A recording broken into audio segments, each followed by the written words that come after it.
yeroo hundaa wanni jireenya kana keessa galmeessuu qabdu seenaa ta'e seenaa gaarii galmeessite gaafa ati addunyaa tanarraa deemte wanni si boodaan dubbatamuu qabu seenaa gaariidha malee seenaa hamaa dhiistee hin deemin. Ilmi namaa kun addunyaa kanarratti hanga lubbuun jiru wanni ati eegatu ta'e yaadatamtuu fi wanni eegaa ati lubbuun jirtu yaadatamtu jireenya kee keessatti akka hin irraanfatamne beekuu qabda. Namni tokko addunyaa tanarraa deemuun duratti maal takka akka eebbootatti hambisu unkura gartee siif sawaabni deemu. Nabii Rabbi sallallahu alaihi wasallam akkana jedhe ilmi Aadam dalagaa ilmi Aadam oggaanii fiduu dalagaan isaa hundinuu irraa jetti jaatan malee duba sadaqatun jaariyaa sadaqaa jaariyaa malee jechuu akkana jechuu waan takka yoonii fi gartee nama barsiiste barnoonni ati nama barsiiste san yoonii fi ati namni ati barsiisan nama biraa yoo kan barsiiste barnoonni sirraa fi jira jechuu fuutee masgida fi kannita quraana bittee jechuudha sanis duba gartee sawaabni siif deemaa jechuu ilaan guyyaa qiyaamaa obolatun takkaa ilmoo takka tan gartee eegaa iduute rabbi sii kadhattu tan ilmi barsiifte jechuu sababa kanaafillee rabbiin subhaanahu wa ta'aala sawaaba keessiif katabasiif olidaa jechuu maal jechuu barbaadate jechuudha seenaa ta'e jireenya addunyaa tanatti eega deemtuus waa eebbootatti hambisi malee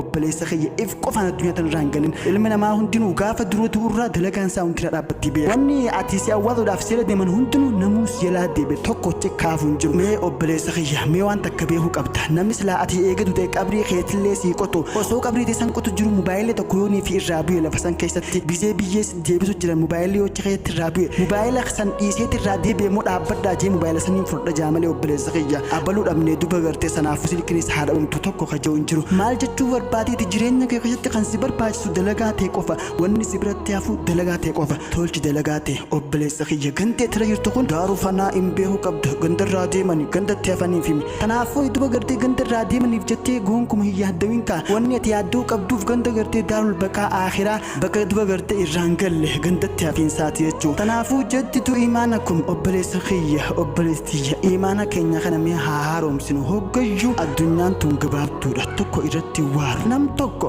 rabbiin subhaanahu wa ta'ala innaka majjitu wa innahum majjitun atis inumadu yaa Muhammad ummanni keetillee numadoon tanaafuu ergamaan rabbi sallallahu alaihi wasallam irra calan namaa sanuu addunyaaraan deemi tanaafuu akkasumatti sahabaan sanis deemte tanaafuu atis deemiinsi keenya nafu wanti ficha dalagaa teenya mee maal qopheeffanne tanaafuu dalagaa teenya ibboodatti gaarii takka dhiisnee adeemnu hangalmaan jechuu barbaadde obboleessa kiyya haasib nafsa qabla an tuhaasab hisaabu qabna osoo rabbiin guyyaa qiyaamaa nun hisaabnen duratti aqulu qawli haazaa wassalaamu alaykum wa rahmatullahi wa barakaatuh